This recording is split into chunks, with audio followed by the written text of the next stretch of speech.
Hello everyone, and welcome to DelftStack. If your Windows 11 computer is completely missing its Bluetooth toggle or showing an error that your device lacks Bluetooth capability, it is almost always caused by a stalled system service or a corrupted hardware driver. I will show you exactly how to reset these components and restore your wireless capability right now. Let's get started. First, you should leverage the built-in Windows Diagnostic Wizard to automatically scan for and repair missing capability flags. Open your Windows settings, ensure you are on the Primary System tab, and scroll down to select the Troubleshooter option. Click on Other Troubleshooters. Locate the Bluetooth entry near the top of the list.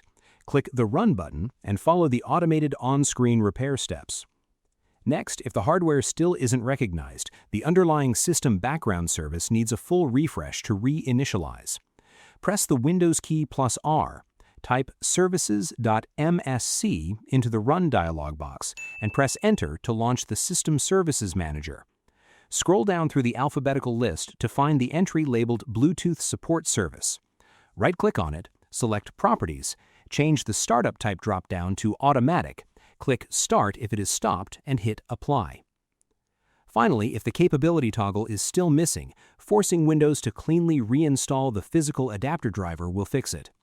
Right-click your Windows Start button and select Device Manager from the Power User menu.